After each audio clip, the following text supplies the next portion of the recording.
都说呢，这个上海比深圳好，两个城市呢我都是去过，我感觉呀两个城市之间的差距呢实在是太大了，甚至呢完全没有什么可比性啊。那第一呢就是这个深圳呢，我感觉比上海好多了，不管是吃住玩都比上海要好，而且呢还是要上档次的，生活压力呢也没有上海那么大。第二就是深圳嘛，作为山海的一个荣城，满城绿色，1000多个公园，空气质量呢常年是保持在全国各个城市里面前10嘛。家里面用了，包括我在深圳那边用了7、8年的一个水壶，完全没有半点的一个水垢。深圳呢真的是一个让人来了之后呢就会深爱的一个城市，这一点我感觉深圳是上海那边呢是比不了了。那第三点就是人口的平均年龄来说，上海大概是全国最高的一个城市，就是寿命最长的。深圳呢大概是全国最年轻的一个城市啊。两个城市的表现呢也完全不同，完全天壤之别。一个呢是中老年人特别多，一个是年轻人特别多，这也就是两个城市最大的一个区别。可能深圳那边呢活力更足一点。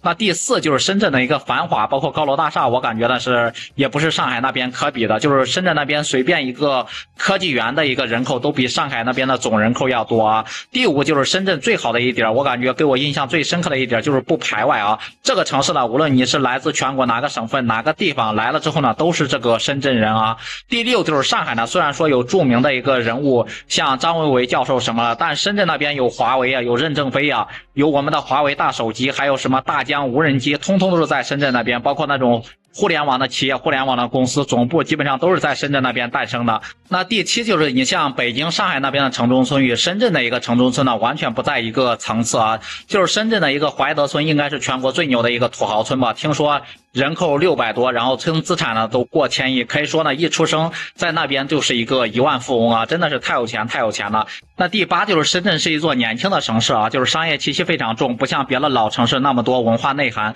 不过呢也可以去那个改革前沿的阵地蛇口去看看，那上面是时间就是金钱，然后效率就是生命还在。还可以去那种深圳的博物馆，然后索性呢可以上一下那种莲花的山顶去展扬一下为人，改革开放的总设计师。那第9就是年轻的深圳啊，中国经济发展的一个先锋，全国的一个榜样。而上海呢则相对来说是迈着沉重步伐的一个上海，现在呢也有点步履蹒跚，然后艰难前行。第10就是深圳虽然没有几所985、211这种大学啊，但是这又能怎么样了？你像安徽、湖南、湖北那边，但是都是有好多这种985、211的一个高校。武汉这边又是百万大学生嘛，但是呢毕业之后基本上都跑到深圳这边来打工了，这就是一个显著的差异啊。不过呢实话实说，在教育包括医疗这一块确实呢深圳是比不上这个上海的，但是深圳呢现在已经在快速的迎头赶上了。包括深圳的一个包容精神以及拼搏精神，都是全国其他地方包括其他城市比不上的啊。深圳也是全国唯一一个咱们刚才提到的